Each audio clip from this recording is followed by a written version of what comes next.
ಓಂ ಶ್ರೀಕಂಠೇಶ್ವರಾಯ ನಮಃ. ನಿತ್ಯಭಕ್ತಿ ಕಾರ್ಯಕ್ರಮಕ್ಕೆ ಸುಸ್ವಾಗತವನ್ನು ಕೋರುತ್ತಾ ಜಾತಸ್ಯ ಮರಣಂ ಧ್ರುವಂ.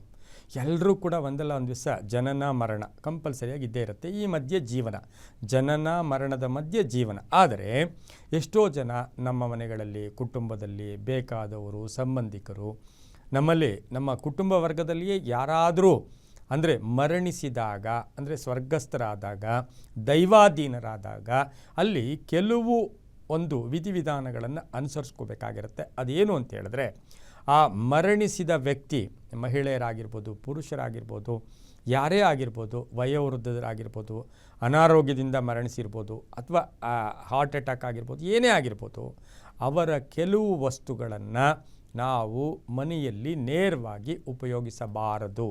ಅದರಲ್ಲೂ ಕೂಡ ಅನೇಕವಿದ್ದರೂ ಕೂಡ 3 ವಸ್ತುಗಳ ಬಗ್ಗೆ ಹೆಚ್ಚು ಪ್ರಾಶಸ್ತ್ಯವನ್ನು ನಾವು ಕೊಡಲೇಬೇಕು. ಈಗ ಯಾರು ಸಂಬಂಧಿಕರಾಗಲಿ, ಕುಟುಂಬದಲ್ಲಾಗಲಿ, ಸಹೋದರರಾಗಲಿ, ನಮ್ಮ ತಂದೆ ತಾಯಿಗಳಾಗಲಿ ಅಥವಾ ಮಕ್ಕಳಾಗಲಿ, ಯಾರೇ ಕುಟುಂಬದಲ್ಲಿ ಮರಣಿಸಿದಾಗ 3 ವಸ್ತುಗಳಿಗೆ ನಾವು ಮತ್ತೆ ಅವುಗಳನ್ನು ಉಪಯೋಗಿಸ್ಕೋಬಾರ್ದು. ಪ್ರಪ್ರಥಮವಾಗಿ ಆ 3 ವಸ್ತುಗಳಲ್ಲಿ ಎಲ್ಲರಿಗೂ ಗೊತ್ತಿರೋ ಹಾಗೆ ಬಟ್ಟೆಗಳು. ಅವರು ಉಪಯೋಗಿಸಿರೋ ಬಟ್ಟೆ ಅದು ತುಂಬ ವ್ಯಾಲ್ಯೂಬಲ್ ಬಟ್ಟೆ ಇರುತ್ತೆ, ತುಂಬ ಕಾಸ್ಟ್ಲಿ ಬಟ್ಟೆ ಇರುತ್ತೆ. ಅದನ್ನು ನಮಗೆ ಬೇರೆಯವರು ಕೊಡೋಕ್ಕೆ ಮನಸ್ಸು ಬರಲ್ಲ, ಅದನ್ನು ಉಪಯೋಗಿಸ್ಕೊಳ್ಳೋಕೆ ಹೋಗ್ತೀವಿ. ಆದರೆ ಅವರು ಉಪಯೋಗಿಸಿರೋ ಬಟ್ಟೆಗಳನ್ನು ಮನೆಯಲ್ಲಿ ಯಾರೂ ಸಹ ಉಪಯೋಗಿಸ್ಕೊಳ್ಳೋದು ಶುಭ ಅಲ್ಲ. ಯಾವಾಗಲೂ ದಾನಂ ದಹತಿ ಪಾಪಂ. ಹಾಗಾಗಿ ಆ ಬಟ್ಟೆಗಳನ್ನು ನೀವು ಗುರುತಾಗಿಟ್ಕೋತಿರೋ ಅಥವಾ ಎಲ್ಲೋ ಒಂದು ಕಡೆ ಗಂಡ ಮರಣಿಸಿದಾಗ ಒಂದು ಶ್ರೀಮತಿ ಅಂದರೆ ಆ ಪತ್ನಿ ಅದರ ಗುರುತಿಗೋಸ್ಕರ ಆ ಗಂಡನ ಬಟ್ಟೆಗಳನ್ನು ಇಟ್ಕೊಳ್ಳೋದು ಕೆಲವು ಇಟ್ಕೊಳ್ತಾರೆ. ಅದಕ್ಕೆ ನಾವು ಯಾರೂ ಕೂಡ ಅದನ್ನೇನು ಹೇಳೋಕ್ಕಾಗಲ್ಲ. ಆದರೆ ಅದನ್ನು ಉಪಯೋಗಿಸ್ಕೋಬಾರ್ದು.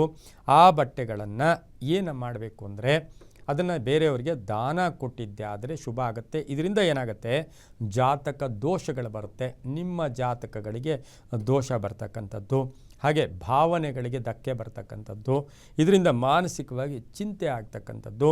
ಯಾಕೆಂದರೆ ಮನುಷ್ಯ ಸಾಯುವ ವ್ಯಕ್ತಿ ಸಾಮಾನ್ಯವಾಗಿ ತಮ್ಮ ಬಟ್ಟೆಗಳ ಬಗ್ಗೆ ಹೆಚ್ಚು ಆಕರ್ಷಿತನಾಗಿರ್ತಾನೆ. ಇದು ಬಟ್ಟೆಗಳು. ಹಾಗಾಗಿ ಬಟ್ಟೆಗಳನ್ನು ಯಾರು ಮರಣಿಸಿದ ವ್ಯಕ್ತಿಯ ಬಟ್ಟೆಗಳನ್ನು ನೀವು ಸಾಧ್ಯವಾದರೆ ದಾನ ಕೊಡೋದು ಒಳ್ಳೆಯದೇ ಹೊರತು ಅದನ್ನು ಉಪಯೋಗಿಸ್ಕೋಬಾರ್ದು. ಇನ್ನು ಎರಡನೆಯದು ಬಹು ವಿಶೇಷವಾಗಿರ್ತಕ್ಕಂಥದ್ದು, ಇದು ಸಾಮಾನ್ಯವಾಗಿ ಎಲ್ಲರೂ ತಿಳ್ಕೊಳ್ಳೇಬೇಕು. ಒಡವೆಗಳು, ವಾಚ್ ಆಗ್ಬೋದು, ಉಂಗುರ ಆಗ್ಬೋದು, ಅವರು ಕುತ್ತಿಗೆಯಲ್ಲಿ ಹಾಕ್ಕೊಂಡಿರ್ತಕ್ಕಂಥ ಚೈನುಗಳಾಗ್ಬೋದು, ಅಥವಾ ಹೆಣ್ಣುಮಕ್ಕಳಾದರೆ ಸಾಕಷ್ಟು ಓಲೆ, ಮೂಗುತಿ ಇರ್ಬೋದು, ಇವೆಲ್ಲವೂ ಕೂಡ ಇರ್ತವೆ. ಇದನ್ನು ಏನು ಮಾಡಬೇಕು, ಇದನ್ನು ದಾನ ಕೊಡಿ ಅಂತ ನಾನು ಹೇಳ್ತಾ ಇಲ್ಲ. ಆದರೆ ಈ ಒಡವೆಗಳನ್ನು ಯಥಾವಿಧಿಯಾಗಿ ಉಪಯೋಗಿಸ್ಕೋಬಾರ್ದು. ಯಥಾವಿಧಿಯಾಗಿ ಆ ಒಡವೆಗಳನ್ನು ಉಪಯೋಗಿಸ್ಕೊಂಡ್ರೆ ನಿಮಗೇನಾಗುತ್ತೆ, ಪ್ರೇತಾತ್ಮದ ಅನುಭವ, ಆ ಆತ್ಮ ಅದು ಯಾರೇ ಆಗಿರಲಿ, ನಿಮ್ಮ ಮನೆಯಲ್ಲಿ ಹುಟ್ಟಿ ನಿಮ್ಮ ಮನೆಯಲ್ಲಿ ಮರಣಿಸಿದೆ, ಆದರೆ ನಿಮಗೆ ಅದು ಪರ್ಮನೆಂಟ್ ಶಾಶ್ವತ ಅಲ್ಲ. ಆತ್ಮ ಅಲ್ಲಿಂದ ಹೊರಟೋಗಿರುತ್ತೆ. ಹಾಗಾಗಿ ಮನೆಯಲ್ಲಿ ಒಂದು ನೆಗೆಟಿವ್ ಎನರ್ಜಿ ಪಾಸ್ ಆಗ್ತಕ್ಕಂಥದ್ದು. ಹಾಗಾಗಿ ಆ ಒಂದು ಮನೆಯಲ್ಲಿ ಮಾನಸಿಕ ನೆಮ್ಮದಿ ಇಲ್ಲದೆ ಇರತಕ್ಕಂಥದ್ದು, ಅದನ್ನು ಧರಿಸೋರಿಗೆ ಒಂದಷ್ಟು ಏನೋ ಮಾನಸಿಕವಾಗಿ ಹಿಂಸೆ ಆಗ್ತಕ್ಕಂಥ ಸಾಧ್ಯತೆ ಇರೋದರಿಂದ ಏನು ಮಾಡಬೇಕು, ಅವುಗಳನ್ನು ಕರಗಿಸಿ ಮತ್ತು ಹೊಸದಾಗಿ ಮಾಡಿಸ್ಕೊಂಡು ದೇವರಿಗೆ ಅರ್ಪಣೆ ಮಾಡಿ ಶುದ್ಧಿ ಮಾಡಿಕೊಂಡು ಅವುಗಳನ್ನು ಹಾಗೆ ಹಾಕ್ಕೊಳ್ಳೋದು ಒಳ್ಳೆಯದೇ ಹೊರತು ಯಥಾವಿಧಿಯಾಗಿ ಒಡವೆಗಳನ್ನು ನೀವು ಹಾಕ್ಕೊಳ್ಳೋದು ಶುಭ ಅಲ್ಲ.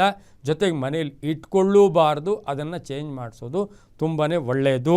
ಇನ್ನು ಮೂರನೆಯದು ಬಹಳ ವಿಶೇಷವಾಗಿ, ಮೂರನೆಯದೇನು ಅಂದರೆ, ಈಗ ನಮಗೆ ಬಟ್ಟೆಗಳಾಯಿತು, ಒಡವೆಗಳಾಯಿತು, ಇನ್ನೇನಿರುತ್ತೆ, ಇನ್ನು ಆಸ್ತಿಯ ವಿಚಾರ ಅದೆಲ್ಲ ನಾವು ಏನು ಬೇಕೋ ಮಾಡ್ಕೋತೀರ, ಅದು ಬೇರೆ.